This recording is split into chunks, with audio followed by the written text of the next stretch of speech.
Nos ubicamos entonces en el capítulo 18 de la Confesión Bautista de Londres de 1689, de la seguridad de salvación.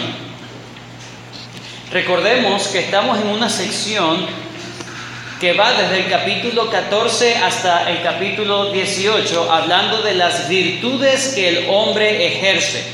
¿Cuáles son las cosas que el hombre ejerce? Si bien Dios otorga, por ejemplo, fe, Dios otorga arrepentimiento, aunque son obras de Dios, también debemos decir que quien las hace no es Dios, sino el hombre. Por lo tanto, debemos decir que son virtudes que el hombre ejerce, no por su poder, sino porque simplemente el Señor le dota de estas cosas. Fe, arrepentimiento, buenas obras, perseverancia. ¿Nosotros podemos perseverar en nuestras fuerzas? La última clase entendimos que no, que es el Señor quien nos guarda, nos persevera.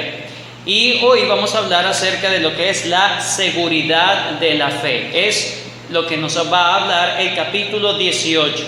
Este capítulo consta de 4 párrafos.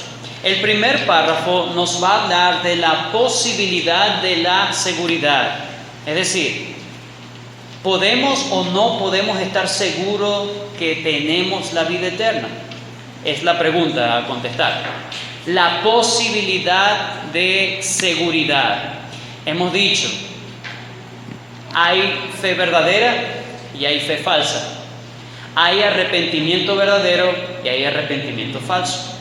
Hay obras buenas y obras que aunque creemos que están buenas no lo son, porque no son lo que el Señor ha dicho, ¿cierto? Esas son las cosas que hemos estado viendo. Una de las marcas de que somos salvos es que nosotros, ¿qué? Vamos a perseverar en la fe. Pero pueden haber personas que nunca dejaron de asistir y que en el último tiempo dirán: Señor, en tu nombre echamos fuera demonios, en tu nombre sanamos enfermos, hicimos milagros. Y el Señor les dirá: apartados de mí, malditos, al fuego eterno, ¿verdad? Y la palabra del Señor dice en el versículo antes que no me llaméis Señor, Señor, sino hacen mi voluntad. Una persona puede permanecer inclusive toda la vida en una iglesia y estar autoengañado. Por lo tanto, nosotros siempre en este púlpito siempre estamos diciendo: evalúa tu vida, evalúa tu confesión de fe, tu profesión de fe, mejor dicho. Evalúate porque puedes estar autoengañado. Eso lo hemos dicho y es evidente para todos los que estamos acá. Y a veces pensamos que bueno, tanta cosa, o sea, a la final yo no estoy seguro si soy o no soy. O si el que está al lado de mí será o no será cristiano realmente. ¿Quién entre nosotros es el traidor? Entonces, la idea de este capítulo es hablar de que sí puede haber una seguridad. No necesitamos llegar hasta el final para saber si realmente fuimos salvos o no. Es muy necesario este tipo de capítulo, porque podemos llegar a un extremo donde no te fíes de que confesaste a Cristo, no te fíes de que estás viviendo en santidad, no te fíes de que confíes en Cristo, porque puede ser que estás autoengañado y al final te vas para el infierno. Entonces, hay posibilidades realmente en esta vida, antes de llegar al final de nuestros días, estar total y plenamente seguros. Entonces, esa es la idea de este capítulo. Entonces, párrafo 1. La posibilidad de la seguridad. La seguridad es posible tenerla. La seguridad de que somos salvos. Número 2, la infalibilidad de la seguridad. Eso es lo que nos va a hablar el párrafo número 2. Y vamos a hablar acerca de, ¿será que es infalible la seguridad que yo pueda tener? Número 3, la disponibilidad de la seguridad. Y el párrafo número 4 nos va a hablar acerca de la variabilidad de la seguridad. Estos son los 4 párrafos. Vamos a estudiarlos uno a uno. Antes, vamos a responder a esta pregunta: ¿por qué este tema?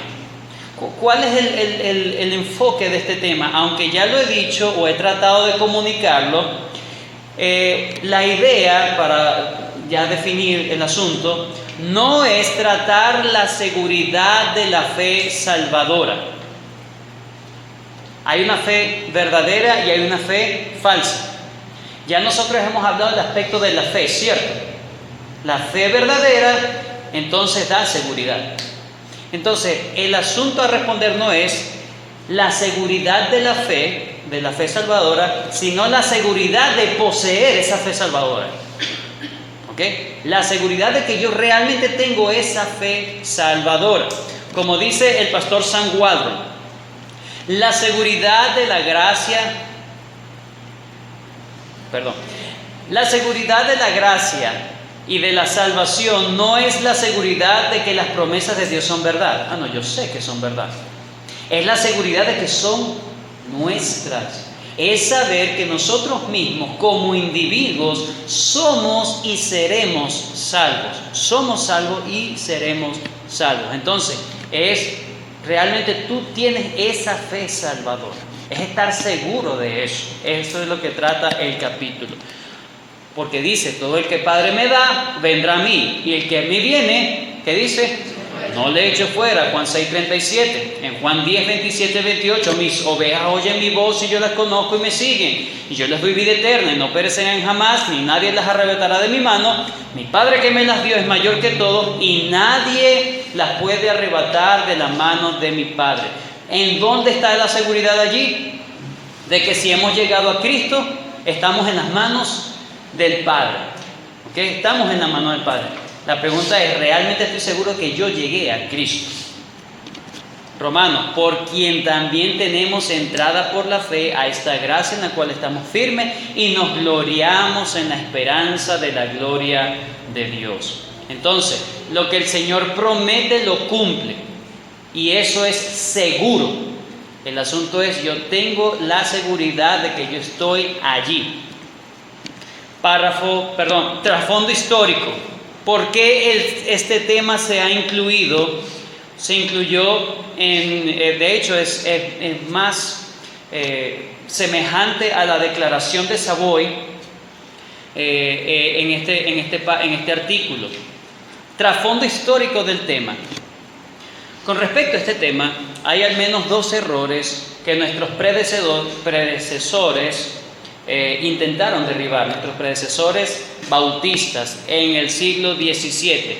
Número 1, la creencia católica romana. ¿Qué decían los católicos romanos?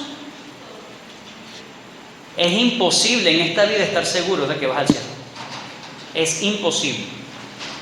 Eso es lo que enseña el catolicismo romano. La imposibilidad, no. Tienes que hacer esto, tienes que hacer aquello, tienes que tratar de hacer la mayor cantidad de méritos posible para ver. No te garantizamos nada. De hecho, después que te mueras hay que seguir rezando porque la cosa no está segura. ¿Cierto? Entonces, nunca hay seguridad de salvación. Ese es el primer error que los bautistas quisieron derribar en este artículo. Número 2, la creencia antinomiana. ¿Cuál es la creencia antinomiana? Estoy tan seguro que voy al cielo que no importa lo que yo haga, igual yo voy al cielo. Es la exageración de la seguridad. Aquel nunca está seguro.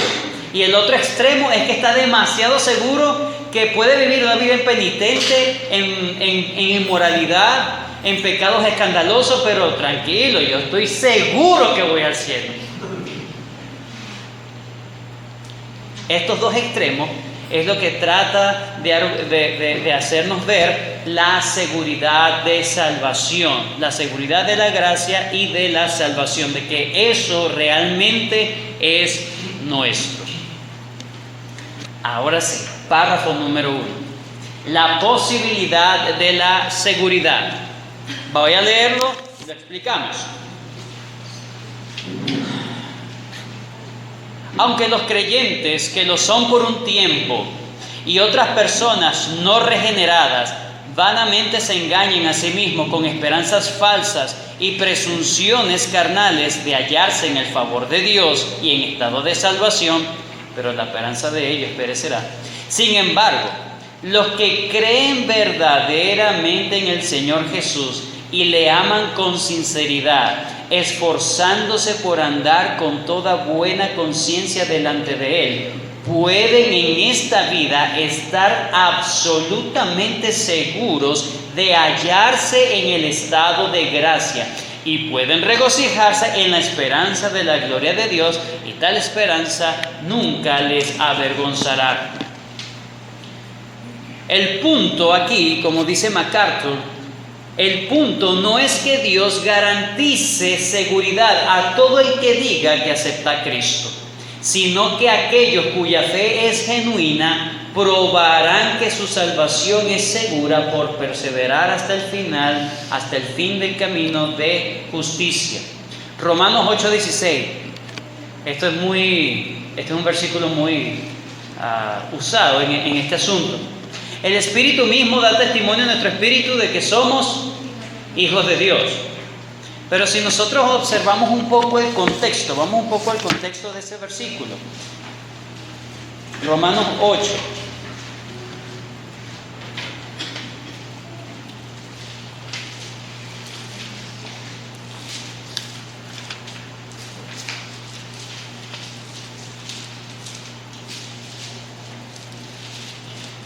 El versículo siguiente nos habla de la seguridad que hay de ser un hijo de Dios, o qué cosas son seguras para el hijo de Dios. ¿Sí? El versículo 17. Y si hijos, también herederos, herederos de Dios y coherederos con Cristo, si es que padecemos, ¿qué dice? Juntamente con Él, para que juntamente con Él seamos glorificados. Pero el argumento, eso es básicamente una conclusión de lo que él ya ha estado diciendo anteriormente. ¿Qué ha estado diciendo anteriormente el apóstol Pablo? Versículo 1 del capítulo 8. Ahora pues, ninguna condenación hay a los que están en Cristo Jesús. Ok, eso es seguro, no hay condenación al que está. ¿Cómo sé yo que estoy o no estoy? Los que no andan conforme a ¿qué? A la carne, sino conforme al Espíritu. Y más adelante te va a decir cómo es que alguien está viviendo conforme al Espíritu. El versículo 5 nos dice el contraste. Porque los que son de la carne piensan en las cosas de la carne, pero los que son del Espíritu en las cosas del Espíritu. El versículo 6, porque el ocuparse de la carne es muerte, pero que el ocuparse del Espíritu es vida y paz. Entonces nos dicen que el que se ocupa de la carne precisamente está demostrando que es enemigo de Dios, ¿cierto? Versículo 9. Mas vosotros no vivís según la carne, sino según el Espíritu. Si es que el Espíritu de Dios mora en vosotros, es decir, si alguien realmente tiene el Espíritu de Dios, viven en el Espíritu. Juro, ineludiblemente, indiscutiblemente, vive en el Espíritu. Si el Espíritu de Dios está allí, esta persona va a estar viviendo en el Espíritu. No va a estar forzándose por ver si vive o no vive en el Espíritu. No, es que vive en el Espíritu. ¿Qué vive en el Espíritu? Piensa en las cosas espirituales. Ama, se deleita en las cosas de Dios. Ese es alguien que... Entonces, el Espíritu, como dice aquí, mismo da testimonio a nuestro espíritu de que somos hijos de Dios. Simplemente es una confirmación. Pero no es algo subjetivo tampoco. No, usted no me puede juzgar a mí, pero estás en inmoralidad abiertamente y no te quieres arrepentir. El Espíritu me dice que yo soy hijo de Dios. Tú no debes juzgar eso. Eso no es así. No es una cosa solamente subjetiva. Hay un aspecto subjetivo que es así. Pero el aspecto subjetivo se desprende del aspecto objetivo. Y eso lo vamos a ver en un rato. Pero quería hacer esa acotación de este versículo 16 del capítulo 8 de Romanos, porque muchos lo toman para andar y bueno, no importa. El Espíritu me da testimonio a mí, Él no lo puede juzgar. Yo sé que sí soy. Yo sé que sí soy cristiano, que soy hijo de Dios. Solamente quería hacer esa acotación. Pero seguimos hablando acerca de la posibilidad. Sí, es posible estar seguro de que realmente soy un hijo de Dios. 2 Timoteo 1:12. Por lo cual asimismo padezco esto, pero no me avergüenzo, porque dice Pablo, porque yo sé a quién he creído y estoy seguro de que es poderoso para guardar mi depósito para aquel día. Él padece porque tenía seguridad de lo que estaba haciendo. La vida de Pablo es una vida que es de alguien que está seguro, que no es miedoso o que es cobarde. ¿Por qué enfrentó todo lo que enfrentó?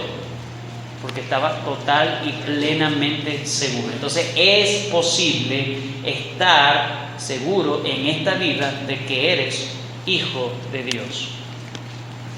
San Waldron dice: pueden haber hipócritas y creyentes temporales que presuntuosamente creen ser cristianos.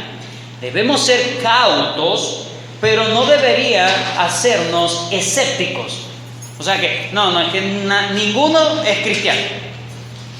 Debemos estar cuidadosos, pero no al extremo de que ahora nadie es cristiano. ¿Ok? No debemos permitir que el peligro de la presunción nos haga errar en la dirección de Roma, donde ahora nadie es cristiano. Es imposible que alguien sea verdadero o tenga esa seguridad. Y otros que niegan la posibilidad de la seguridad. Número 2. Entonces, ¿es posible estar seguro en esta vida de que te halles en el estado de gracia? Sí lo es. Sí lo es totalmente posible. Ahora, yo puedo estar seguro, y la palabra aquí infalibilidad es muy importante entenderlo, porque no es que la palabra infalible aquí significa que yo no me estoy engañando o algo no engañoso. Yo puedo estar totalmente seguro y que mi seguridad no me está autoengañando. Sí es posible. Eso es lo que nos dice el párrafo número 2. Leamos. Esta certeza de que te estás hallando en el estado de gracia, esta certeza no es una mera persuasión conjetural y probable, puede ser, fundada en una esperanza falible, sino que es una seguridad infalible de fe. Y ahí es la base. Basada en la sangre y la justicia de Cristo reveladas en el Evangelio, y también en la evidencia interna de aquellas virtudes del Espíritu a las cuales se le hacen las promesas, y en el testimonio del Espíritu de adopción, testificando nuestro espíritu que somos hijos de Dios, y como fruto suyo mantiene el corazón humilde y santo. Cuando hablamos de que algo es infalible, estamos diciendo que no hay engaño en eso. Es algo que no es susceptible a errores o engaños, incapaz de errar, es no susceptible a fallar. Hay una seguridad que no nos engañará a nosotros, porque va más allá de la mera probabilidad. ¿De dónde proviene tal seguridad? Nos podemos preguntar, esto es muy importante.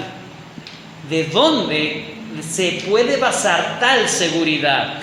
¿Cómo podemos estar seguros que la seguridad que tenemos ahora no es engañosa?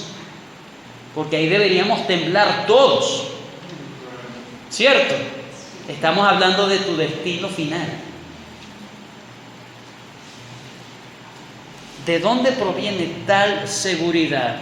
La afirmación objetiva dice: basada en la sangre y la justicia de Cristo reveladas en el Evangelio. Vamos a Hebreos, por favor.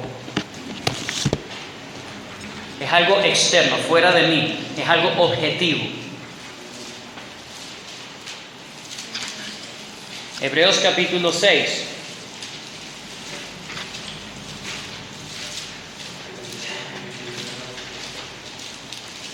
(17 al 18) dice: por lo cual, queriendo Dios mostrar más, 17. Por lo cual, queriendo Dios mostrar más abundantemente a los herederos la inmutabilidad de su consejo, interpuso. Dios no necesitó o no necesitaba interponer juramento, pero Él lo hizo para que tú tuvieses una seguridad más cierta, mucho más cierta. 18. Para que por dos cosas inmutables, tanto su carácter como su consejo, en las cuales es imposible que Dios mienta, tengamos un fortísimo consuelo los que hemos acudido así para asirnos de la esperanza puesta delante de nosotros. Entonces, ¿dónde podemos anclar nuestra seguridad? En que Dios no miente. El que viene a mí, no le echo fuera. Mi Padre que me las dio es más grande que todo, y nadie las arrebata de la mano de mi Padre. Ninguno puede venir a mí si el Padre no le trajera. Tú has ido a Cristo, has venido a Cristo, entonces tu seguridad debe descansar primeramente en la obra de Cristo, en lo que Él promete. Si has ido, tienes que confiar en su promesa. ¿Okay? Los otros versículos los pueden leer en casa. Capítulo 7, versículo 22, capítulo 10, versículo 14 y versículo 19. Estamos hablando de la primera afirmación objetiva que da el propio párrafo 2. Y la afirmación subjetiva, también en la evidencia que interna. Tú sabes que realmente amas o no a Dios. Uno lo sabe. Yo asisto a la iglesia tal, pero yo sé que es una hipocresía lo que yo tengo. La persona lo sabe, pero prefiere aplacar su conciencia con las actividades eclesiásticas. Pero la persona lo sabe. Acudir a Cristo, yo debo anclar mi seguridad en lo que Él promete. Y segundo, ¿qué cosas internamente hay en mí? Entonces es un asunto subjetivo, como dije anteriormente, y también en la evidencia interna de aquellas virtudes del Espíritu, las cuales se le hacen promesas. Los frutos del Espíritu. Gálatas 5. 22.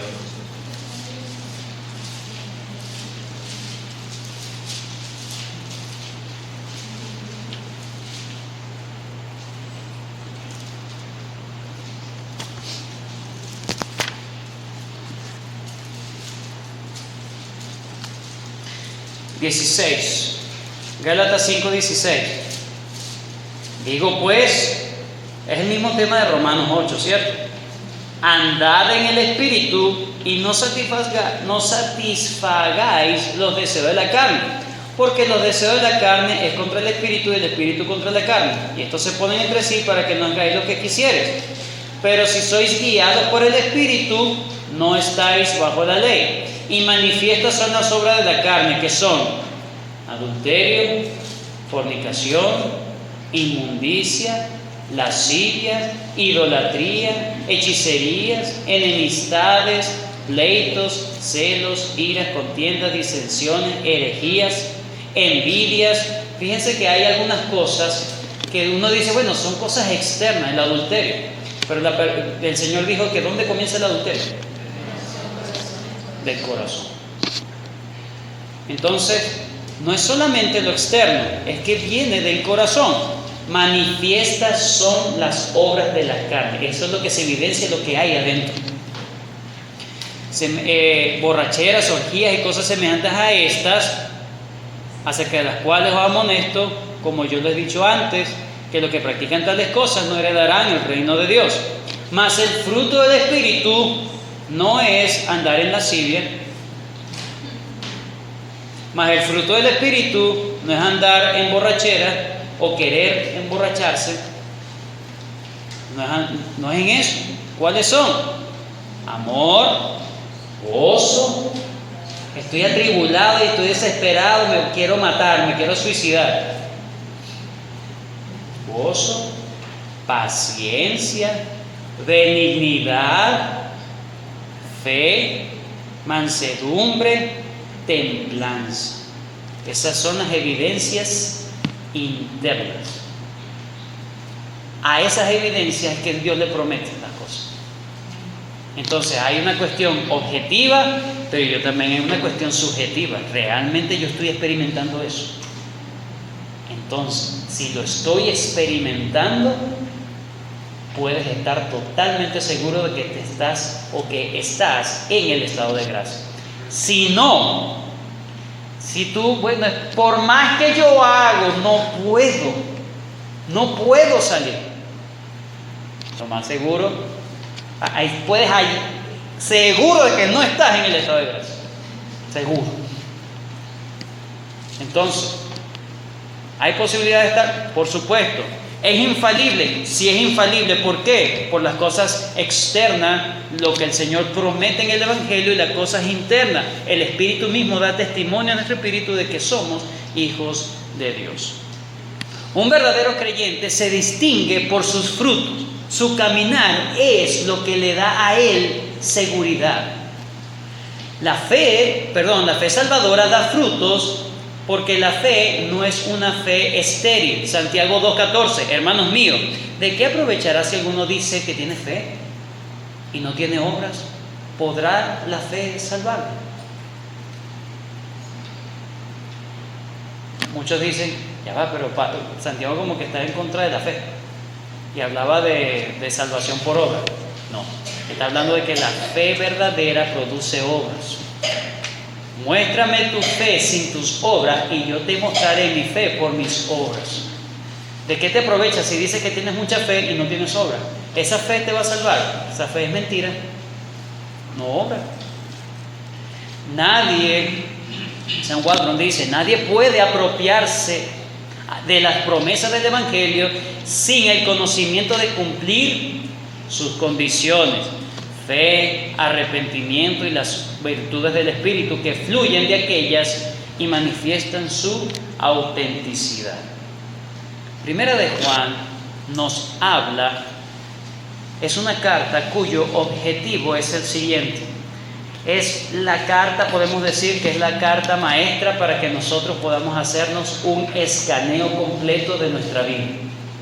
Completo. Tú llegas a aprobar eso, puedes tener total y plena seguridad de que estás en el estado de gracia. Si no, total y plena seguridad de que necesitas al Salvador. Primera de Juan 5:13 nos habla: estas cosas os he escrito vosotros que creéis en el nombre del Hijo de Dios. Muy bien, chéverísimo. Recuerda que Santiago también dice que los demonios creen y tiemblan, ¿cierto? Para que sepáis que tenéis vida eterna y para que creáis en el nombre del Hijo de Dios. Esa es la intención del apóstol Juan en escribir su primera carta. No vamos a leer todos los versículos que vamos a encontrar, pero por lo menos los primeros versículos de cada uno. Lo demás lo puede buscar usted en su casa con mucho detenimiento, seguir estudiando este asunto. La intención de Juan entonces era escribir para que la persona tuviese seguridad de salvación, para que sepáis que tenéis vida eterna. ¿Qué cosas dijo en su carta? Número 1, los verdaderos creyentes caminan en luz. 6 y 7. Si decimos que tenemos comunión con Él y andamos en tinieblas, mentimos y no practicamos la verdad. Pero si andamos en ¿qué? En luz, como Él está en luz, tenemos comunión unos con otros y la sangre de Jesucristo nos limpia de todo pecado. ¿Cuál es la primera evidencia? Estamos en luz. ¿Qué es esa luz? Ajá, pero eso es muy general. ¿Qué hablamos de la luz? Pureza moral. ¿Cómo? Pureza moral. Exactamente. La pureza moral. Andemos como de día y no como de noche. ¿Ok? La luz, como dice en Mateo 5:16, que los hombres vean vuestra luz, así alumbre vuestra luz y los hombres vean vuestras buenas obras. Es como tú te conduces. Si te estás conduciendo en tinieblas, es que te estás involucrando en cosas de pecado. Entonces, primero, debes andar en luz, involucrándote diariamente en cosas del Espíritu. Número 2, los verdaderos creyentes confiesan sus pecados. Versículo 8. Si decimos que no tenemos pecado, nos engañamos a nosotros mismos y la verdad no está en nosotros. El verdadero creyente sabe que cuando peca realmente pecó y no se justifica. No se justifica, él confiesa y constantemente sus pecados. Número 3, los verdaderos creyentes obedecen los mandamientos del Señor. Capítulo 2, versículo 3. En esto sabemos que le conocemos si guardamos sus mandamientos. ¿Okay? 4. Los verdaderos creyentes aman a otros creyentes. No aborrecen a los otros creyentes. No destruyen a los otros creyentes. No buscan el mal del otro. Los aman. Ustedes que son espirituales, restaurarle. No desechen. Restaurarle con espíritu de mansedumbre. Entonces, ¿alguien está andando como no debe andar? ¿Cuál es la actitud del cristiano? Amarlo. ¿Cómo se ama? Se amonesta, se exhorta, se busca que la persona se restaure, no aplastarla, ni desecharla así por así. Ama a otros cristianos. Capítulo 2, versículo 9. El que dice que está en luz y aborrece a su hermano está todavía en tinieblas. ¿Qué es aborrecer? Odiar. No, yo no odio a nadie. Pero la palabra de Dios dice, el que aborrece a padre, el que no aborrece a padre, a madre, no es digno de mí. ¿El Señor está amando a que odiemos a los padres? No, que los tengamos en poco en comparación con lo que el Señor nos dice. Eso es aborrecer. Que lo demás sea menos por el Señor. En este caso, cuando tú aborreces es que no te importa, menosprecias a los hermanos, no consideras a los hermanos, haces las cosas porque yo soy así, ¿verdad? Porque ese es mi carácter y así me voy a morir. Y no consideras que eso puede ser ocasión de caer a otro. Si eso es así, Pablo dijo, no comeré jamás carne, porque a otros le era molesto. No, pero es que me tienen que entender porque yo soy así. Ese es alguien que está aborreciendo a los hermanos. Número 5. El verdadero creyente afirma la sana doctrina. Afirma la sana doctrina. Capítulo 2, versículo 20. Pero vosotros tenéis la unción del Santo y conocéis todas las cosas. No os he escrito como si ignoraseis la verdad, sino porque la conocéis, porque ninguna mentira procede de la verdad. ¿Quién es el mentiroso sino el que niega que Jesús es el Cristo? Ese es anticristo, el que niega al Padre y al Hijo. Todo aquel que niega al Hijo tampoco tiene al Padre, y el que confiese al Hijo tiene también al Padre. Entonces se conforma a la sana doctrina. El verdadero creyente se conforma, ama lo que la Escritura dice y no lo que otros pueden estar diciendo y que es totalmente en contra de las Escrituras. Número 6. Los verdaderos creyentes buscan la santidad. La santidad para el verdadero creyente no es una casualidad. Ay, mira, me comporté santo. No es un accidente en el camino. El accidente debería ser los actos pecaminosos. Uy, me descuidé. Pero esta persona está andando en santidad, procurando la santidad. ¿Ok? 2:29. Si sabéis que Él es justo, sabed también que todo el que hace justicia es ¿qué? Nacido de Él. Capítulo 3, versículo 3. Y todo el que tiene esta esperanza en Él se ¿qué? Purifica a sí mismo, así como Él es puro. Todo aquel que comete pecado infringe también la ley, pues el pecado es infracción de la ley. Y sabéis que Él apareció para quitar nuestros pecados y no hay pecado en Él. Todo aquel que permanece en Él no peca, todo aquel que peca no le ha visto, sino ni le ha conocido, ni le ha conocido. Hasta el 9 dice. Hijitos, nadie os engañe. El que hace justicia es justo, como Él es justo. El que practica el pecado es del diablo, porque el diablo peca desde el principio. Para esto apareció el Hijo de Dios, para deshacer las obras del diablo. Todo aquel que es nacido de Dios no practica el pecado, porque la simiente de Dios permanece en él y no puede pecar porque es nacido de Dios. El verdadero creyente no practica el pecado. ¿Saben qué es practicar, verdad? Un hábito. Alguien que se habitúa, lo practica. Está constantemente en esa situación. Eso no es de verdaderos hijos de Dios. El creyente practica la justicia y no el pecado. Y en último lugar, los verdaderos creyentes tienen al Espíritu Santo. Capítulo 4, versículo 13. En esto conocemos que permanecemos en Él y Él en nosotros, que nos ha dado de su Espíritu. Capítulo 5, versículo 10.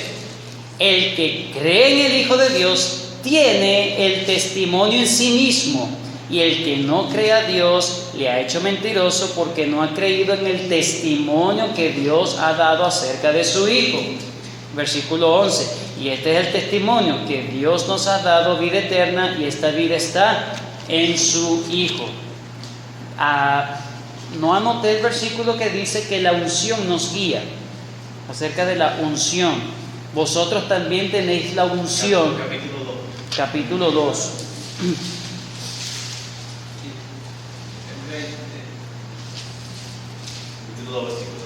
20. Ese mismo. Vosotros tenéis, ¿qué dice? La unción del Santo, y conocéis todas las cosas. Pero hay un versículo que dice que la unción nos enseña o nos guía. 27. Ese mismo, gracias, hermano. Pero la unción que vosotros recibiste de Él permanece en vosotros, y no tenéis necesidad de que nadie os enseñe, sino que la unción misma os enseña todas las cosas, y es verdadera y no es mentira, según ella os ha enseñado permanecer en Él. Entonces, el verdadero creyente tiene el Espíritu Santo, y por eso cumple las cosas, porque tiene el Espíritu Santo. Amén. Muy bien. Párrafo 3. Ya estamos terminando, hermano. No se me duerman. Párrafo 3. Nos va a hablar de la disponibilidad. Disponibilidad. Esta seguridad infalible no pertenece a la esencia de la fe, hasta el punto que un verdadero creyente no pueda esperar mucho tiempo y luchar con muchas dificultades antes de ser partícipe de tal seguridad. Sin embargo, siendo capacitados por el Espíritu para conocer las cosas que les son dadas gratuitamente por Dios, puede alcanzarla. sin una revelación extraordinaria, por el uso adecuado de los medios, y por eso es el deber de cada uno ser diligente para hacer firme su llamamiento y elección, para que así su corazón se ensanche en la paz y en el gozo del Espíritu Santo, en amor y gratitud de Dios, y en fuerza y alegría en los deberes de la obediencia, que son los frutos propios de esta seguridad. Así está lejos esta seguridad de inducir a los hombres a la disolución. Es verdad que hay dificultad. Es verdad que hay dificultad. La seguridad no se alcanza en el mismo momento en que yo soy regenerado. Oye, estoy seguro que soy hijo de Dios ahora. No es así.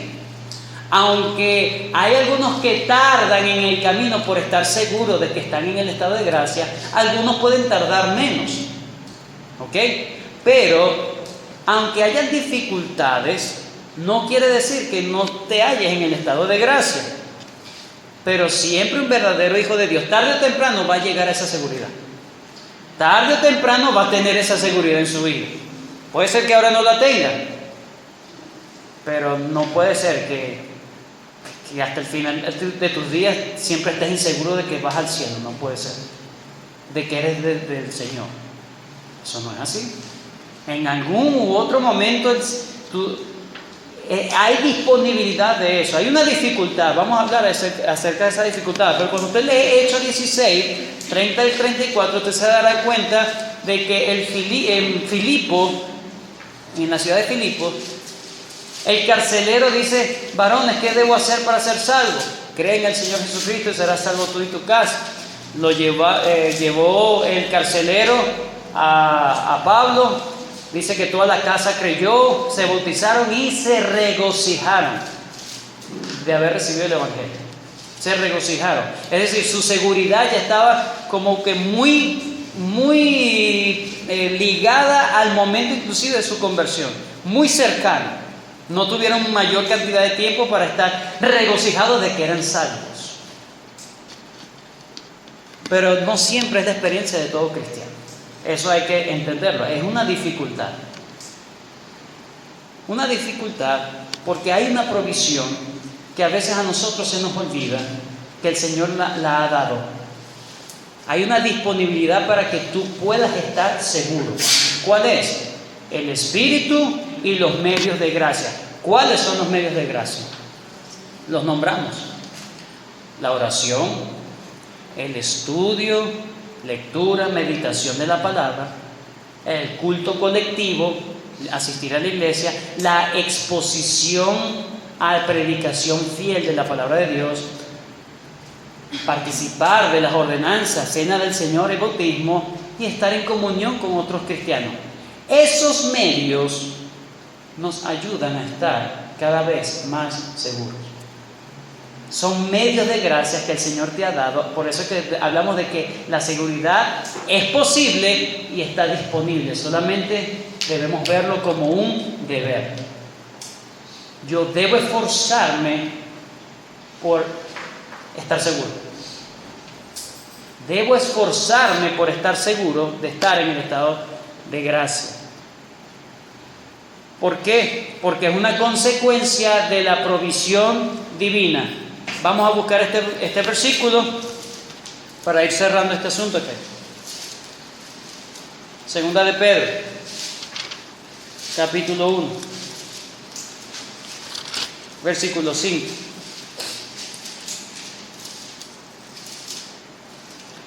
Vosotros también, poniendo, ¿qué dice?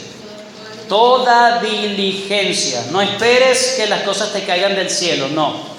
Pon toda diligencia. No me siento salvo. Procura. Sé diligente, a ver. No, yo espero que el Señor me dé esa seguridad.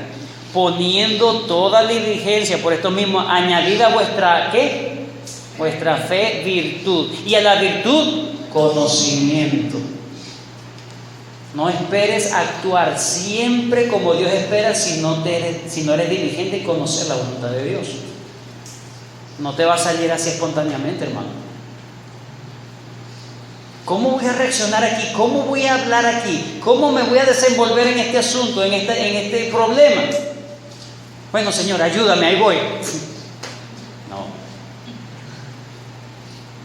Debo ser diligente en conocer la voluntad de Dios para entonces saber actuar como Dios quiere. Conocimiento. Al conocimiento, ¿qué dice? Dominio propio. Al dominio propio, paciencia. Tú debes cultivar la paciencia. Es tu responsabilidad. Señor, dame paciencia, pero dámela ya. La paciencia, piedad. Tú debes andar. No, cuando Dios haga la obra, yo ando en piedad. No, sé diligente. La piedad, afecto fraternal, porque eso no surge naturalmente, el afecto fraternal, de querer, de amar al pueblo cristiano, no es así. Tú debes ser diligente, debes procurar empezar a amar a los demás.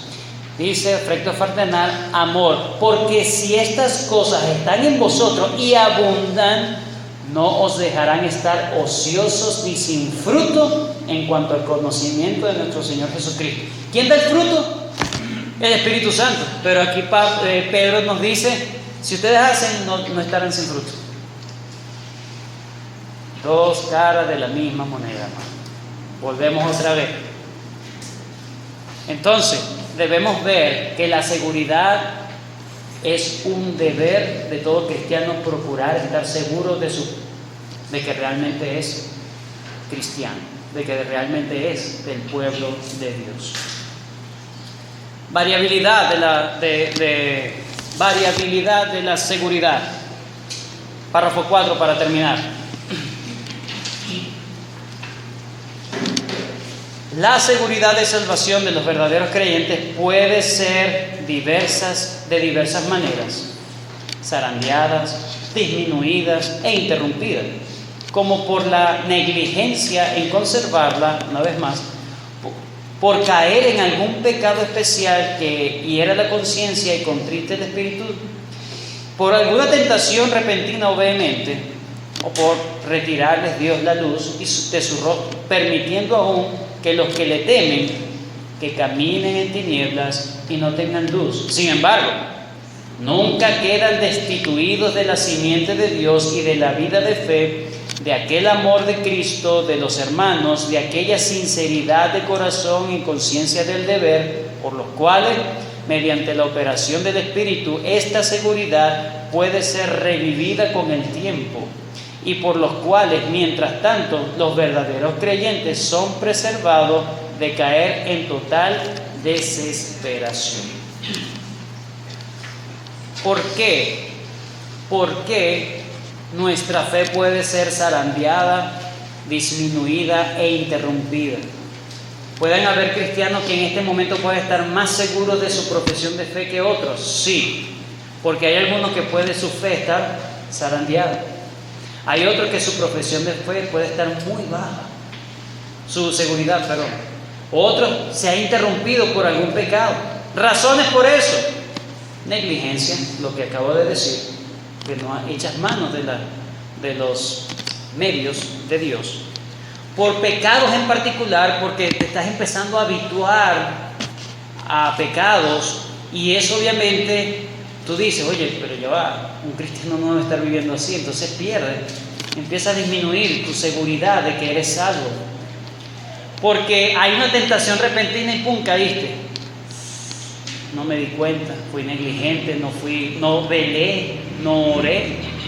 Y entonces eso te puede interrumpir. O simplemente a veces Dios retira su rostro. ¿Qué pasa? Eso pasa. El salmista sabía lo que era eso. Y era alguien del pueblo de Dios, pero sentía el alejamiento de Dios. Obviamente por sus pecados. Pero el verdadero cristiano no permanece de esa manera, sino que en algún momento él va restableciendo esa seguridad porque se va purificando una vez más. Lucas 22, 32. Vamos a leer solamente ese versículo. Lucas 22, 32.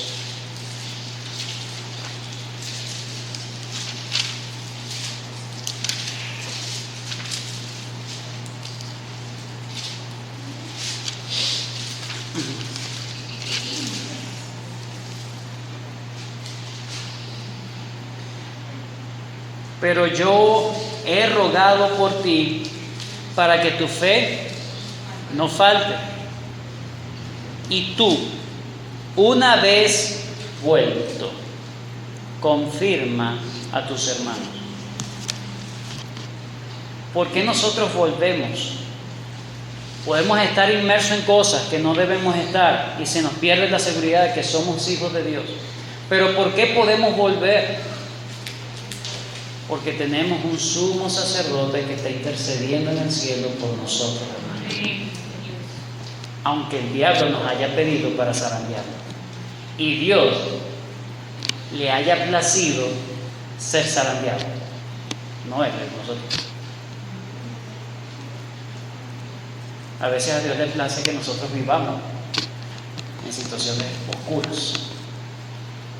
A la final, todas las cosas, a los que aman a Dios, todas las cosas les ayudan a bien. Pero el cristiano no se regocija en esa situación, sino que procura hacer firme su llamado de fe, como dice en Hebreos capítulo 6, 11 y 12, y como dice en Hebreos capítulo 10, versículo 23, que debemos hacer firme nuestro llamado, debemos permanecer firmes. Termino con las palabras del pastor, el hermano Sam Waldron, dice: hay muchas razones santas para tener seguridad. No es un deseo y esfuerzo egoísta el alcanzarla. Por el contrario, es nuestro solemne deber. Hermanos, debemos permanecer, porque es la única manera para estar seguro de que cuando dejes esta vida llegarás ante el trono de la gracia y hallarás las puertas abiertas allí. El Señor es el que tiene la llave, ¿sí? Él es el que tiene el acceso, el que pueda estar seguro. Bueno, ni lo alto, ni lo profundo, ni la vida, ni la muerte, ni ángeles, ni principados, que tú ahora mismo puedas decir: nada me podrá separar del amor de Dios. Pero para decir esas palabras debemos ser diligentes, ver esto como una responsabilidad y un deber. Señor, ayúdame a afianzarme cada vez más en tu palabra, que podamos ver las cosas objetivas de su evangelio y ver nuestras evidencias internas, y que el Señor nos ayude a seguir caminando en la fe.